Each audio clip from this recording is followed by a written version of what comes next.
اعوذ باللہ من الشیطان الرجیم بسم اللہ الرحمن الرحیم اللہ لا الہ الا هو الحی القیوم۔ سورہ عمران مدنی سورہ ہے، تیسرے نمبر پر ترتیبی مصحف میں ہے اور 89 نمبر پر ترتیبی نزولی میں ہے۔ 200 آیات ہے اس میں اور 20 رکوع ہے۔ اس صورت کا ربط سورہ بقرہ کے ساتھ یہ ہے، ادھر سورہ بقرہ میں توحید پر دلائل ہے تو یہاں اس صورت میں جوابات ہے اعتراضات پر۔ دوسرا ربط یہ ہے کہ سورہ بقرہ میں 4 مسائل تھے، توحید، رسالت، جہاد اور انفاق فی سبیل اللہ، تو اس صورت میں یہ 4 مسائل ہے مگر مختلف طرح سے۔ تیسرا ربط یہ ہے کہ وہاں یہود کے شرک پر رد تھا تو یہاں نصارہ کے شرک پر رد ہے۔ اس صورت کا دعویٰ اثبات توحید شبہات کے جوابات کے ساتھ۔ اس کا حاصل یہ کہ توحید اور رسالت نبی میں شک نہ کرے بلکہ یقین کرے اور جہاد میں شرکت کرے، بخل نہ کرے، اور اس میں 4 مضامین ہیں: توحید، رسالت، جہاد اور انفاق فی سبیل اللہ۔ اس صورت کا خلاصہ یہ ہے۔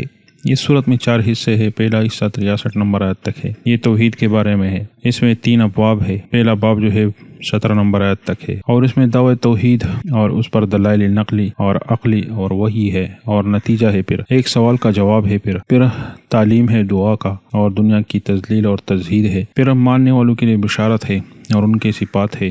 اور اس صورت کی تقریباً ابتدائی 80 آیات جو ہے نجران کی عیسائیوں کے رد میں نازل ہوئے ہیں۔ الف لام میم، صرف اللہ ہی جانتا ہے اس کا مفہوم۔ آیت نمبر 2، اس آیت میں دعویٰ ہے توحید کا۔ جو بندگی کا خاص مستحق ہے مریم اور عیسیٰ علیہ السلام نہیں ہے، وہ معبود نہیں ہو سکتے۔ بندگی اور عبادت کے ساتھ احتیاج لازم ہے، یعنی بندہ محتاج ہے تو حاجت روا صرف ایک ہی اللہ ہے۔ اس آیت میں دعوی توحید ہے اور 2 عقلی دلائل ہے اس میں اللہ تعالیٰ کی صفات کے ذریعے۔ اللہ لا الہ الا هو الحی القیوم، اللہ اس کے سوا کوئی معبود نہیں، زندہ ہے، نظام کائنات کو سنبھالنے والا ہے۔ آیت نمبر 3، اس میں دلیل عقلی اور دلیل وحی ہے پہلی کتب سے جو تورات اور انجیل ہے۔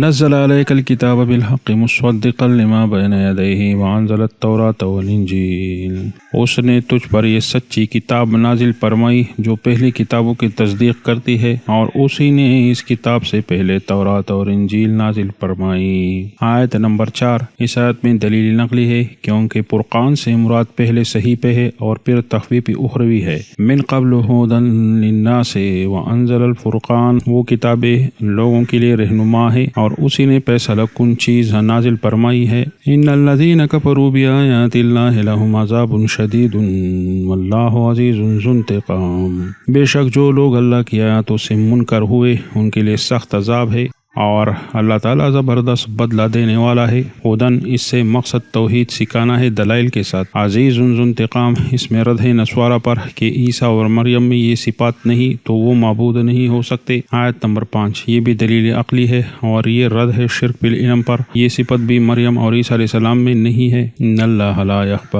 علیہ شیء فی الارض ولا فی السماء، اللہ پر زمین اور آسمان میں کوئی چیز چھپی ہوئی نہیں۔ هو الذی یصورکم فی الارحام کیف یشاء لا الہ الا هو العزیز الحکیم، وہی جس طرح چاہے ماں کے پیٹ میں تمہارا نقشہ بناتا ہے، اس کے سوا اور کوئی معبود نہیں، زبردست حکمت والا ہے۔ ارحام اس لیے ذکر کیا کہ عیسیٰ علیہ السلام بھی رحم مدر میں بنا تھا، باپ کے پیٹ میں کوئی نہیں بنتا، یہ بھی دلیل عقلی ہے نتیجے کے ساتھ۔ آیت نمبر 7، یہ ایک سوال کا جواب ہے۔ سوال یہ ہے کہ عیسیٰ ابن اللہ لفظ موجود ہے اور بالکل اس جیسا قرآن کریم میں وروح منہ لفظ ہے، اس سے معلوم ہوتا ہے کہ عیسیٰ اللہ کا جز لگ رہا ہے، تو جواب کا حاصل یہ ہے کہ اس طرح کے الفاظ متشابہات ہوتے ہیں، اس کی حقیقت سے صرف اللہ تعالیٰ واقف ہوتا ہے اور اس سے اس طرح کا معنی لینا جو محکمات کے خلاف ہو وہ ناجائز ہے۔ هو الذی انزل علیک الکتاب منہ آیات محکمات ہن ام الکتاب وأخر متشابہات، وہی ہے جس نے تجھ پر کتاب اتاری، اس میں بعض آیات محکم ہے جن کے معنی واضح ہیں اور وہ کتاب کی اصلی ہے، اور دوسرے مشابہ ہے جن کے معنی معلوم یا معین نہیں۔ فأما الذین فی قلوبہم زیغ فیتبعون ما تشابہ منہ ابتغاء الفتنة وابتغاء تاویلہ، سو جن لوگوں کے دل ٹیڑے ہیں وہ گمراہی پھیلانے کی غرض سے اور مطلب معلوم کرنے کی غرض سے متشابہات کے پیچھے لگتے ہیں۔ وما یعلم تاویلہ الا اللہ، اور حالانکہ ان کا مطلب سوائے اللہ کے اور کوئی نہیں جانتا۔ والراسخون فی العلم یقولون آمنا بہ، اور مضبوط علم والے کہتے ہیں ہمارا ان چیزوں پر ایمان ہے۔ کل من عند ربنا، یہ سب ہمارے رب کی طرف سے ہی ہے۔ وما یذکر الا اولو الالباب، اور نصیحت وہی لوگ مانتے ہیں جو عقل مند ہے۔ الکتاب متشابہات کے بجائے محکمات کی طرف رجوع کی جاتی ہے، اس طرح عمل اور عقیدے بھی اس کی بنیاد پر ہوتے ہیں۔ اس طرح حضرت عائشہ رضی اللہ تعالیٰ عنہا کی حدیث کے مطابق جو کوئی متشابہات کے پیچھے لگ جائے تو سمجھ لو کہ وہ اہل زیغ ہے۔ اور اس آیت میں آیات کے دو اقسام ذکر کیے گئے ہیں، محکمات اور متشابہات۔ اہل علم کے دو اقسام اہل زیغ اور راسخون ذکر کیے گئے ہیں۔ اہل زیغ متشابہات کے تابع ہوتے ہیں اور راسخون فی العلم تابع محکمات کے ہوتے ہیں۔ ابتغاء الفتنہ، فتنہ سے مراد گمراہی اور کفر اور شرک اور بدعت ہے۔ تعویل ہی، یہاں تعویل سے مراد تحریف ہے، اپنی خواہشات کے اتباع کے لیے۔ وما یعلم تاویلہ، یہاں تعویل سے مراد اس کی حقیقت ہے۔ اور الا اللہ، فرق اکثر صحابہ اور تابعین کا وقف ہے، اور اگر تعویل سے مراد صرف تفسیر ہو تو موافق محکمات کے ساتھ تو پھر راسخون عطف ہے اللہ پر۔ آیت نمبر 8، یہ دعائے ثبت ہے، یہاں رحمت بمانے ثبت کے ہے، اشارہ ہے کہ جب اہل زیغ علماء متشابہات کے ذریعے لوگوں کو گمراہ کرتے ہیں تو اسی وقت یہ دعا کثرت سے مانگنی چاہیے۔ ربنا لا تزغ قلوبنا بعد اذ ہدیتنا وہب لنا من لدنک رحمۃ انک انت الوہاب، اے رب ہمارے جب تو ہم کو ہدایت کر چکا تو ہمارے دلوں کو نہ پھیر اور اپنے ہاں سے ہمیں رحمت عطا فرما، بے شک تو بہت زیادہ دینے والا ہے۔ آیت نمبر 9، یہ بھی دعا ہے عبارت کی تقدیر کے ساتھ۔ ربنا انک جامع الناس لیوم لا ریب فیہ ان اللہ لا یخلف المیعاد، اے رب ہمارے تو ایک دن سب لوگوں کو جمع کرنے والا ہے جس میں کوئی شک نہیں، بے شک اللہ اپنے وعدے کی خلاف نہیں کرتا۔ فلا تخزینا بالزیغ، ہمیں زیغ کے ذریعے شرمندہ نہ کرے اس دن جب جمع ہوں گے سارے لوگ۔ جامع، دنیا میں لوگ الگ الگ جگہوں اور مختلف مقامات اور زمانوں میں تھے، مگر قیامت کے روز سارے ایک میدان میں جمع ہو جائیں گے۔ آیت نمبر 10، یہ تزہید فی الدنیا ہے اور تخویف ہے منکرین توحید کے لیے۔ ان الذین کفروا لن تغنی عنہم اموالہم ولا اولادہم من اللہ شیئا واولئک هم وقود النار، بے شک جو لوگ کافر ہے ان کے مال اور ان کے اولاد اللہ کے مقابلے میں ہرگز کام نہیں آئیں گے اور وہ لوگ دوزخ کا ایندھن ہے۔ اموالہم اولادہم، اگر کافر اور مشرک انسان اپنا مال خیرات کرے یا اس کا اولاد صالح ہو یا وہ مال کا فدیہ ادا کرے، قبول نہیں ہوتا۔ لن تغنیا، اغنا بمانے دفع کرنے کے آتے ہیں اور پیدا لغو کرنے کے معنی میں بھی آتے ہیں۔ آیت نمبر 11، یہ گزرے ہوئے منکرین کا ذکر ہے، یہ عذاب کے بارے میں ایک مثال ہے۔ کداب آل فرعون والذین من قبلہم، جس طرح فرعون والوں اور ان سے پہلے لوگوں کا معاملہ تھا۔ کذبوا بآیاتنا فاخذہم اللہ بذنوبہم، تو انہوں نے ہماری نشانیوں کو جھٹلایا پھر اللہ نے ان کے گناہوں کے سبب سے انہیں پکڑا۔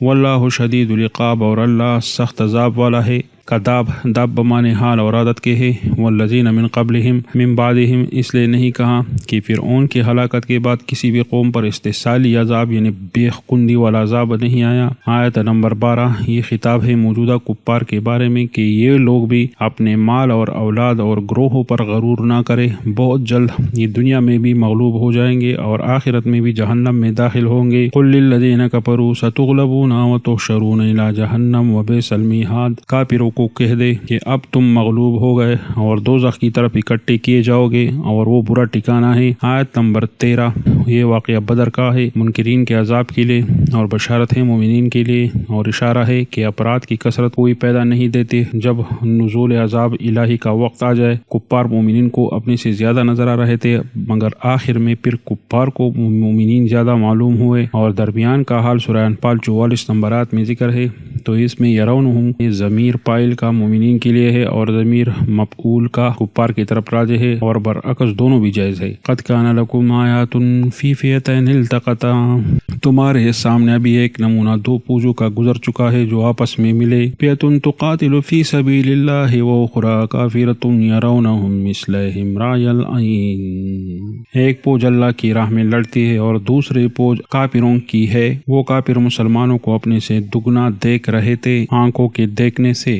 واللہ یؤید بنصرہ من یشاء، اور اللہ جسے چاہے اپنی مدد سے قوت دیتا ہے۔ ان فی ذلک لعبرۃ لأولی الابصار، اس واقعے میں دیکھنے والوں کے لیے عبرت ہے۔ لعبرہ اس میں تنوین تعظیم کے لیے ہے، یعنی ہدایت اور بصیرت کے لیے بڑا سبق ہے۔ آیت نمبر 14 اس میں تزہید دنیا کا ذکر ہے، اشارہ ہے کہ زیادت مال فائدہ نہیں دیتی، مطلب یہ کہ یہ جو چیزیں اس آیت میں ذکر ہے ان سے محبت تبان ہے، لیکن اس کو فضیلت دینا، اہمیت دینا، اس کو تزین کہتے ہیں۔ زین للناس حب الشہوات من النساء والبنین والقناطیر المقنطرۃ من الذہب والفضۃ والخیل المسومۃ والانعام والحرث، لوگوں کو مرغوب چیزوں کی محبت نے فریبتہ کیا ہوا ہے، جیسے عورتیں اور بیٹے، اور سونے اور چاندی کے جمع کیے ہوئے خزانے، اور نشان کیے ہوئے گھوڑے اور مویشی اور کھیتی۔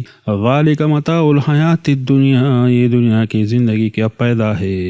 واللہ عندہ حسن المآب، اور اللہ ہی کے پاس اچھا ٹھکانہ ہے۔ متاع وہ مردار جو مجبور شخص ضرورت کے وقت کھاتا ہے، یہ نظم درر میں لکھا ہے۔ زین للناس حب الشہوات، وہ چیزیں جو انسان کی طبیعت اور من چاہے اور وہ بھی اختیار ہو اس میں، لیکن آخرت اور دین پر اس کو اہمیت دینا یہ گناہ ہے، اور پھر اس میں اپنے لیے قید ماننا تزین ہے، بڑا گناہ ہے۔ یہاں اس آیت میں 7 چیزیں ترتیب کے ساتھ ذکر ہے۔ 15 نمبر آیت اس میں بشارت ہے توحید کے ماننے والوں کے لیے، آخرت میں جنتوں کے حصول کے لیے اول تقوی اور شرک سے بچنا ضروری ہے، یہ اول مرتبہ ہے ایمان کا۔ قل انبئکم بخیر من ذالکم، کہتے کیا میں تم کو اس سے بہتر بتاؤں؟ للذین اتقوا عند ربہم جنات تجری من تحتها الانہار خالدین فیہا وازواج مطہرۃ ورضوان من اللہ واللہ بصیر بالعباد، پرہیزگاروں کے لیے اپنے رب کے ہاں باغ ہے جن کے نیچے نہریں بہتی ہے اور ان میں ہمیشہ رہیں گے، اور پاک عورتیں ہیں، اور اللہ کی رضامندی ہے، اور اللہ بندوں کو خوب دیکھنے والا ہے۔ آیت نمبر 16 یہ صفت نیک بندوں کا ہے، ان کی عاجزی اللہ کے سامنے اور اللہ کے سامنے توبہ اور استغفار کرنا پچھلے گناہوں پر۔ اس میں اشارہ ہے کہ ایمان بہترین وسیلہ ہے۔ اس میں الذین یقولون ربنا اننا آمنا فاغفر لنا ذنوبنا وقنا عذاب النار، وہ جو کہتے ہیں رب ہمارے ہم ایمان لائے سو ہمیں ہمارے گناہ بخش دے اور ہمیں دوزخ کے عذاب سے بچا لے۔